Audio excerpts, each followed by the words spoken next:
everybody.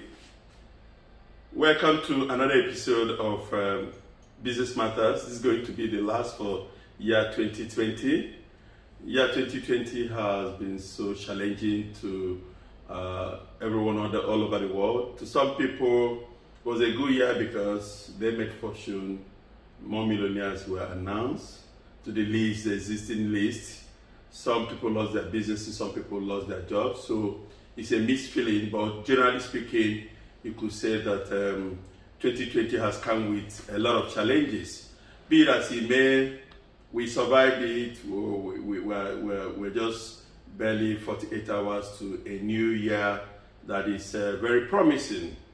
The last episode we are bringing on in 2020 has to do with planning under uncertainty. Planning under uncertainty. I needed to bring this topic on, especially to young entrepreneurs and those ones we are talking to who have never seen this kind of situation before. Obviously, nobody has seen it except people that existed in the 30s. That's in 1930 when they had a pandemic like this. So for us, it's a novel thing, but we are all navigating around it, coming out of it. I want to say that every year, once it's New Year, people focus and look at the year with a lot of hope and optimism, and so many people tend to go into what is called the New Year resolution. They just resolve to do this and do this to achieve their year and to make their year a pleasant one. For organizations, companies, they do planning. They plan the year, the 12 calendar months, to see what they can achieve. And here we are, in a moment of uncertainty. People don't even know what to plan and how to plan because there are so much uncertainties around. And because ordinarily people plan, what is called all things being equal, ceteris paribus, but it is more difficult to plan under uncertainties. And for that reason, some people felt they don't have to plan, and they kind of threw caution into winds and felt whatever it brings on, we take it that way. But I have a different opinion, and I will rather approach it differently because most importantly, you need to plan. And the planning we're talking about here has to be strategic planning. We've obviously said that strategy is a word used in the military parlance, and we look at what is facing the world as an act of war. We are fighting a microscopic element, otherwise known as virus. You can't see them, and they are mutating and coming with different kinds of strains. So the world is struggling to contain it, and there are a lot of variants. So you could see that there is news of the discovery of the antivirus or the vaccines, and people were like, wow, so we're coming to the end of it. All of a sudden there's another news of second waves coming with a variant, and the world is thrown into confusion. So many countries of the world are shutting down, locking down again. Some are locking down partially, and the infection is growing. And in this part of the world, in Africa, people are losing their lives. So many people have lost their lives so far. So there is no myth again as in whether this is existing or not. Coronavirus is live. It's obvious. It is real. So we need to believe it. So what do you do when it comes to planning and planning strategically? Like I said, that the word strategy is used in the military parlance, and the military, they plan for for defense and offense, and it has to be strategic because when you are fighting an unknown enemy, you don't know what they're coming up with. You need to be strategic, especially in the area of defense. So since we described COVID-19 as an attack on humanity, businesses, life generally, we need to be strategic in our approach on how to live with it. First, defense. Defense. You need to be alive to continue in business. So what do? You need to protect yourself. You need to be healthy and hearty, because they say health is money. If you are down with COVID-19, I bet you can't remember your bank account, you can't remember how much you worth, but you need to be alive. So what do you do first? You make sure you are protected. You make sure that all the rules, as stipulated by the NCDC, I don't know what it's called in your own country, that you keep to them. Every time you make sure you have it on, you have your face mask on, you avoid crowded place, maintain social distancing, make sure you wash your hands as much as you can. Because since the aggression is growing due to the mutation, we have to contain it by locking down, make sure you lift the gas one more time and protect yourself, protect your workers, make sure all of them are healthy and hearty. They need to be alive. The food soldiers, so that when this is over, you'll be alive to continue your business. Now, another one, don't spend what you are not earning. Don't spend what you are not earning. In planning, you look at what you earn against expenditure.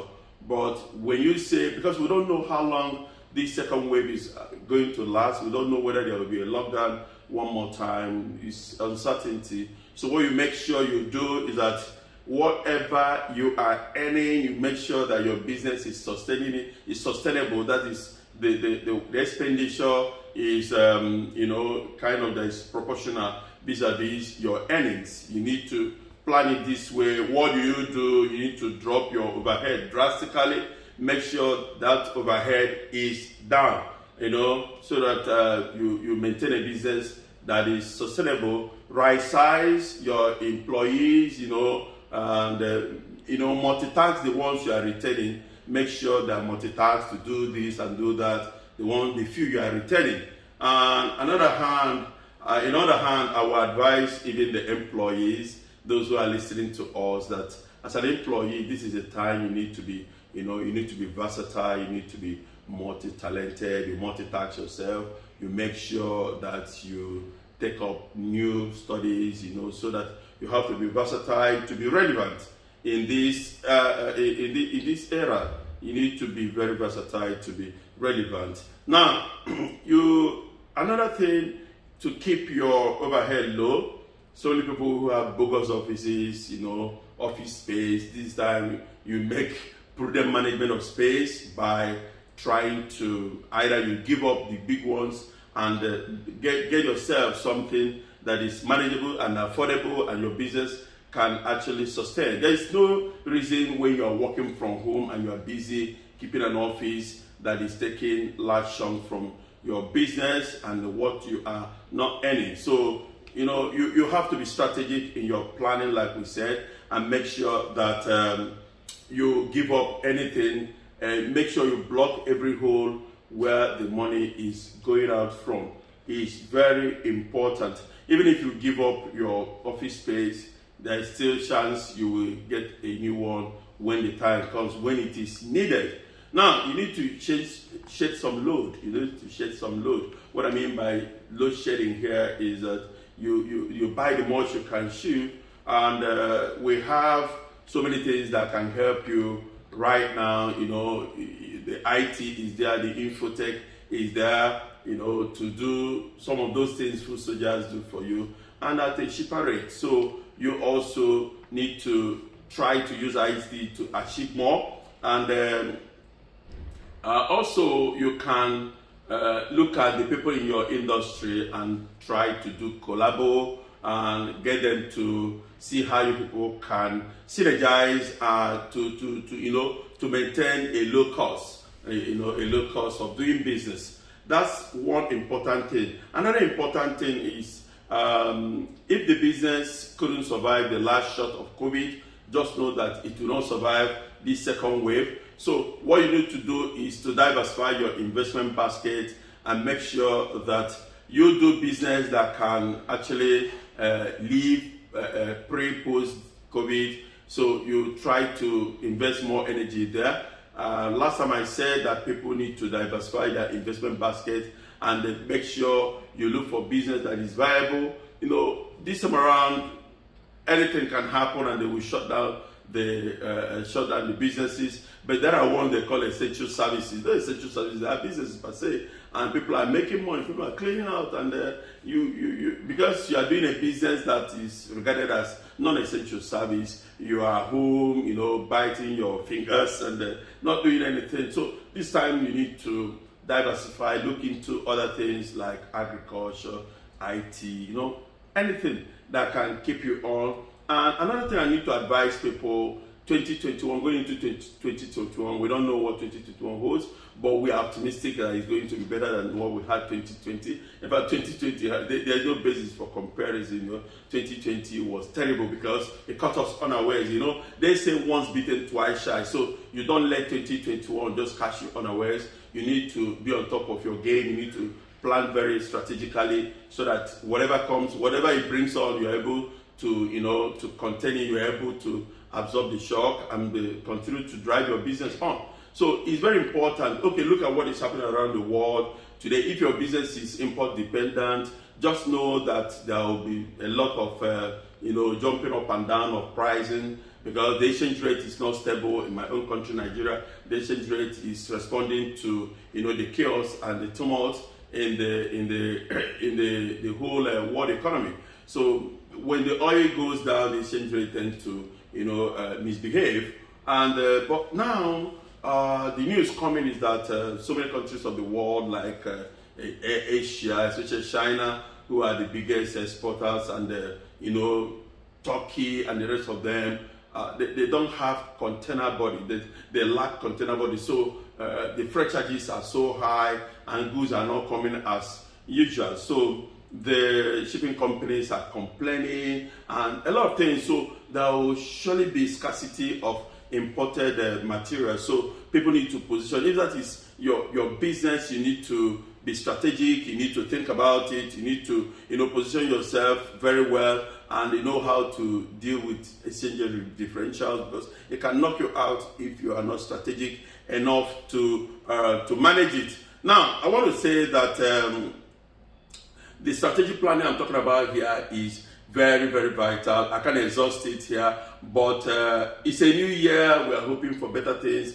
New year ahead. We are giving a gift of another 12 months. The good thing is that you're going to be alive to see the end of 2021, and what 2021 brings on is going to be very, very good. For those who plan and prepare for it, for those who don't plan, whatever you see, you take. But I believe, and I'm encouraging you to go home and plan. The outgoing 2020 had some billionaires. The incoming 2021 is new billionaires are going to emerge, whether you like it or not. Why some people will lose value, but whether you like it or not, we have to do what we can do as humans, and whatever happens, God takes control. So you need to wear your thinking cap right now and reason under uncertainty.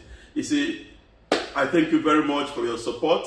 2020, one of the good things that happened to us in 2020 is that Business Matters was, came on board. We started, bringing up some of the teachings that helped young entrepreneurs, what we call the business psychology, and some of the things to encourage us. And we have gone into Q&A. Some of you joined us. Some people lost track, but I want to say that Business Matters is alive, and we're going to come with a bang next year. We're hoping that we have a good opportunity to continue to bring it on, and we believe you are going to do well with us. Stay blessed, stay safe, stay alive to continue with us. Thank you very much. Thank you for your support. Thank you for giving us that audience. Thank you for allowing us to serve you. We are so glad, and we wish you Happy New Year in advance. See you soon. Bye bye. Have a nice day.